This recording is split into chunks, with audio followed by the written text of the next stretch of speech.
Di kalangan umat Islam yang namanya syair al-i'tiraf itu sudah sangat populer. Penciptanya adalah Abu Nawas. Nama lengkapnya adalah Abu Ali Al-Hasan bin Hani Al-Hakami. Beliau dijuluki sang penyair ulung pada masanya. Syair i'tiraf adalah doa Abu Nawas untuk merayu Tuhan, menjadi syair dan pujian yang populer di kalangan umat muslim. Syairnya indah, membuat siapa saja yang bacanya secara khidmat ingin meneteskan air mata, teringat atas dosa-dosa. Misalkan pada baris pertama syair yang berarti wahai Tuhanku, hamba tak pantas menjadi penghuni surga. Namun hamba pun tak sanggup menjadi penghuni neraka. Apakah ada yang tahu kisah di balik doa Abu Nawas ini? Saya mendapat dari salah satu sumber dalam buku misalnya cerita kisah 1001 malam. Abu Nawas, sang penggeli hati, asal mula syair i'tiraf dijelaskan. Di situ dikatakan al-kisah ada 3 orang tamu bertanya kepada Abu Nawas dengan pertanyaan yang sama. Orangnya 3 tapi pertanyaannya sama. Orang yang pertama bertanya, manakah lebih utama orang yang mengerjakan dosa-dosa besar atau orang yang mengerjakan dosa-dosa kecil? Kemudian Abu Nawas menjawab, adalah orang yang mengerjakan dosa-dosa kecil. Si tamu itu juga meminta alasan mengapa demikian. Kata orang yang pertama, Abu Nawas menjawab, sebab dosa kecil itu lebih mudah diampuni oleh Tuhan. Kemudian orang yang kedua pun bertanya dengan pertanyaan yang sama. Manakah lebih utama? Orang yang mengerjakan dosa-dosa besar atau orang-orang yang mengerjakan dosa-dosa kecil? Jawab Abu Nawas, orang yang tidak mengerjakan keduanya. Artinya tidak mengerjakan dosa kecil dan juga tidak mengerjakan dosa besar. Ia pun minta alasan kepada Abu Nawas. Mengapa? Kata orang yang kedua.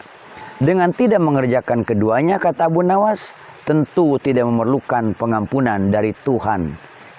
Nah, kini giliran orang yang ketiga. Kata orang yang ketiga dengan pertanyaan yang sama, manakah yang lebih utama? Orang yang mengerjakan dosa-dosa besar atau orang yang mengerjakan dosa-dosa kecil?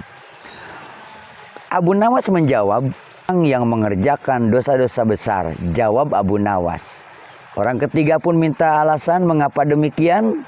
Sebab kata Abu Nawas, pengampunan Allah kepada hambanya sebanding dengan besarnya dosa hamba itu.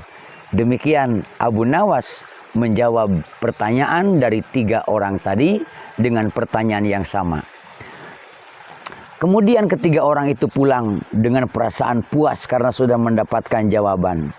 Tetapi sepulangnya orang-orang itu, ada murid Abu Nawas yang sejak awal mendengarkan tanya jawab Abu Nawas dengan ketiga tamunya. Karena belum mengerti, ia pun bertanya kepada Abu Nawas. Namanya murid tentu banyak penasaran kalau gurunya menyampaikan sesuatu yang ia tidak paham. Sang murid bertanya, mengapa dengan pertanyaan yang sama tapi menghasilkan jawaban yang berbeda? Tanya si murid. Abu Nawas pun menjawab, manusia itu dibagi menjadi 3 tingkatan. Tingkatan pertama ada tingkatan mata. Kemudian kedua ada tingkatan otak. Dan yang ketiga ada tingkatan hati. Kemudian Abu Nawas menjelaskan 3 tingkatan itu kepada muridnya. Contoh misalnya, anak kecil melihat bintang di langit. Ia mengatakan bintang itu kecil karena ia hanya menggunakan mata, kata Abu Nawas. Ini tingkatan yang pertama. Demikianlah tingkatan mata diukur dengan pandangannya. Yang kedua berbeda. Ia orang pandai yang melihat bintang di langit. Sama seperti tadi melihat bintang di langit. Ia mengatakan bintang itu besar karena ia berpengetahuan. Artinya ada daya pikir bagaimana mengatakan bintang itu besar karena ia sudah punya penemuan-penemuan secara ilmiah. Ini adalah tingkatan otak. Kemudian Yang ketiga, orang yang pandai dan mengerti yang melihat bintang di langit. Ia tetap mengatakan bintang itu kecil, walaupun ia tahu bintang itu besar. Karena bagi orang yang mengerti, tidak ada sesuatu apapun yang besar jika dibandingkan dengan kemahabesaran Allah Subhanahu wa ta'ala. Itulah penjelasan Abu Nawas, 3 tingkatan manusia di hadapan muridnya. Setelah itu, murid mulai mengerti maksud daripada gurunya, yakni Abu Nawas. Ia pun bertanya kemudian, "Wahai guru, mungkinkah manusia bisa menipu Tuhan?" Si murid bertanya, aneh-aneh saja ini murid. Kata Abu Nawas, "Mungkin, bisa saja." Bagaimana caranya guru? Nah, di sini Abu Nawas mengatakan, yaitu dengan cara merayunya melalui pujian dan doa kepada Tuhan. Ajarkan doa itu padaku, wahai guruku. Kemudian Abu Nawas mengatakan doa itu adalah, Ilahi lastu lil firdausi ahla wala aqwa ala naril jahimi fahabli taubata waghfir dunubi fa innaka ghafiru dan bil adimi. Begitulah kisah asal mula doa Abu Nawas yang dikenal dengan syair i'tirab yang terkenal kemana-mana. Setiap umat muslim mengetahuinya. Syair lengkapnya adalah dikatakan, Ilahi lastu lil firdausi ahla wala aqwa ala naril jahimi.